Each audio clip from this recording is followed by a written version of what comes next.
കാണിച്ച പോലെ മോഹൻലാൽ ഒരു ഓളത്തരം കാണിക്കുന്നു എന്നുള്ളതേ ഉള്ളൂ. അല്ലാതെ അവിടെ ചെന്ന് വായ്മ ജനിക്കാനൊക്കെ വരത്തുള്ളൂ. ഇയാൾ ആരല്ലെങ്കിൽ ഇങ്ങനെയുണ്ടോ നാണം കെട്ടൊരു മനുഷ്യൻ. ബുദ്ധിശൂന്യമായ പ്രവർത്തികൾ ചെയ്യുന്നതിൽ കേരളത്തിലെ നമ്പർ 1 ആളാണ് മോഹൻലാൽ. അത് ബുദ്ധി ഇല്ലാത്തത് കൊണ്ടാണോ ബോധം നഷ്ടപ്പെട്ടത് കൊണ്ടാണോ എന്താണെന്ന് അറിയത്തില്ല. വേഷം കിട്ടിയിരിക്കുന്നത് ഫാൻസി ഡ്രസ് കളിക്കാൻ പോയേക്കുന്നു ദുരന്തഭൂമിയിൽ. ഇതുപോലൊരു അടപ്പതിച്ച രീതിയിൽ എടാ ഈ മിക്കവാറും ചെകുത്താന്റെ വീട് ഈ സമയത്തേക്ക് ഒരു ദുരിതാശ്വാസ ക്യാമ്പായി കാണും. നാട്ടുകാർ ആരെങ്കിലും ചെകുത്താന്റെ കയ്യോ കാലോ തല്ലി ഓടിച്ച മിക്കവാറും നമ്മുടെ ലാലേട്ടന്റെ തന്നെ ഫൗണ്ടേഷൻ ഉണ്ടല്ലോ, അതിൽ നിന്ന് ചെകുത്താൻ എന്തെങ്കിലും ദുരിതാശ്വാസത്തിന് വേണ്ടി കൊടുക്കേണ്ട ഒരു അവസ്ഥയാണ്. വായി തോന്നണം എന്തൊക്കെയോ വിളിച്ചു പറയുന്നത്. ചില സമയത്ത് ഈ ചെകുത്താൻ എന്തോ കാര്യമായിട്ടൊക്കെ പറയും കേട്ടോ, സമൂഹം അത് അംഗീകരിച്ചു കൊടുക്കും. ഇവൻ പറയുന്നത് ശരിയാണല്ലോ എന്നൊക്കെ വിചാരിക്കും. ഇന്ന് മറ്റു ചില സമയത്ത് എനിക്ക് തോന്നുന്നത് ഇങ്ങനെയൊക്കെ ഒരു വല്ല ഗുളിക വല്ല കഴിക്കണമെന്ന് തോന്നുന്നു. അപ്പൊ ഇന്നത്തെ ഗുളിക വാങ്ങാൻ പറ്റിയില്ല തോന്നുന്നു. കർക്കിടക ഭാവമായതുകൊണ്ട് മെഡിക്കൽ സ്റ്റോറൊക്കെ അവധി ആയതുകൊണ്ടും എനിക്ക് തോന്നുന്നു ഗുളിക തീർന്നത് മേടിക്കാൻ പറ്റിയില്ല. അതുകൊണ്ട് തന്നെ ചെകുത്താൻ വായി തോന്നുന്നതൊക്കെ വിളിച്ചു പറഞ്ഞുകൊണ്ടിരിക്കുകയാണ്. നമ്മുടെ വയനാട് പോയ ലാലേട്ടനെ കുറിച്ചാണ് ചെകുത്താൻ പറയണത്. എടാ ഒരു മനുഷ്യനായ കുറച്ചെങ്കിലും ബോധം വേണം, മനസ്സിലായ? അപ്പൊ നിങ്ങൾ ചെകുത്ത അടുത്തൊരു വീഡിയോ പറയാണ്.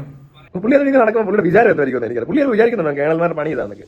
ഇങ്ങനെ ഒരു സമയം എവിടെയൊക്കെയോ കറങ്ങാണെന്ന് സിനിമയിലൊക്കെ അവിടെ കിടക്കുന്നു, അത് കുറെ അലമ്പ് കാണിച്ച് നടക്കുന്നു, അതിൽ പെട്ടെന്ന് ഒരു ദിവസം വേഷം ഇടുന്നു, അന്ന് കേണലാവുന്നു. ഇയാൾ അഭിനയിക്കുകയാണ് എല്ലായിടത്തും. പുള്ളിയുടെ വിചാരം ഈ അഭിനയമാണ് എല്ലായിടത്തും നടക്കുന്നതെന്ന്. ഇയാൾ ഡോക്ടറായിട്ടൊക്കെ പോകുന്നു. അതായത് കേണലിന്റെ പണി എന്താണെന്ന് ചെകുത്താൻ എനിക്ക് ഈ വീഡിയോയിൽ പറയണമായിരുന്നു. അപ്പൊ കേണൽമാരുടെ പണി എന്താണെന്ന് ചെകുത്താനെ കുറിച്ച് ചെകുത്താൻ അറിഞ്ഞുകൂടാ. അറിയാൻ പാടില്ലാത്ത കാര്യം എന്തിനാണ് ചെകുത്താനെ വന്നിരുന്ന് തള്ളി മറിക്കുന്നത്? കുറച്ച് വ്യൂസ് കിട്ടാനാണോ? ഇപ്പം ലാലേട്ടനെ 2 തെറി വിളിച്ച കുറച്ച് വ്യൂസ് കിട്ടുന്ന ആൾക്കാരാണ് ആറാട്ടണ്ണനും ചെകുത്താനും. രണ്ടുമാർക്കും തലയ്ക്ക് ചില സമയത്ത് വെളിവില്ലാത്തത് പോലെ തോന്നും.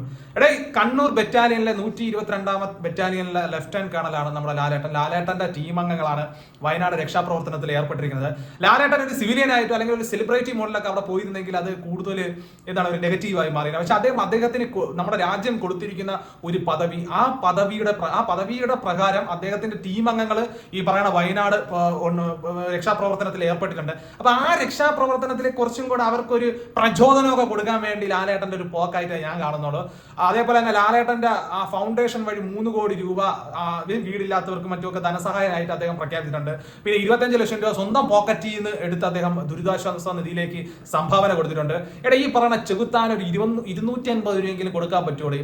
ഫേസ്ബുക്കിൽ നിന്നോ വല്ല കാറ്ററിംഗ് സർവീസ് ചെയ്യുന്ന പൈസ പറഞ്ഞ ഫണ്ട് വന്നാലേ ഉള്ളൂ. അപ്പൊ പിന്നെ പോയി കൊടുക്കുന്ന ആൾക്കാർ എന്തിനിടെ വന്നിരുന്നു കുഴലൂതണം എന്നാണ് എനിക്ക് മനസ്സിലാവുന്നത്. വ്യൂവേഴ്സിന് വേണ്ടിയ കുറച്ച് ലൈക്കിനും വേണ്ടിയാണോ? ലാലേട്ടനെ വിളിച്ചിട്ട് ആ കംപ്ലീറ്റ് ആക്ടർ മുഴുവൻ സമയം അഭിനേതാവാണ്, അതുകൊണ്ട് ലാലേട്ടൻ പട്ടി ഷോ കാണിക്കാൻ വേണ്ടി വയനാട് പോയതാണെന്നൊക്കെ പറഞ്ഞിട്ട്, അല്ലെങ്കിൽ പാലം പണിയുന്ന സമയത്ത് ലാലേട്ടൻ പോയില്ല. നിങ്ങളത് ആലോചിച്ചു കൂടെ? പാലം പണിയുന്ന സമയത്തൊക്കെ അവിടെ എങ്ങനെയെങ്കിലും അവിടെ രക്ഷാപ്രവർത്തനം നടത്താൻ വേണ്ടി എല്ലാവരും മഴയത്തും രാവിലെ ഇവിടെ 5:30 മണിയാകുമ്പോൾ ഇവർ പാവടാ ഇരുമ്പൊക്കെ ചുവന്ന് പാലം പണിയടാ. നമ്മളൊക്കെ ഇങ്ങനെ കിടന്ന് കണ്ടോണ്ടിരിക്കുന്നത്. ഇതെങ്ങനെ അവർ രാവിലെ എണീക്കേണ്ടടാ മെനക്കെട്ട്? ഇത്ര കഷ്ടപ്പെട്ടിട്ട് അവർ രാവിലെ എണീറ്റ് പോണത് ആ രക്ഷാപ്രവർത്തനത്തിനൊക്കെ, കൊടും തണുപ്പും മഴയും.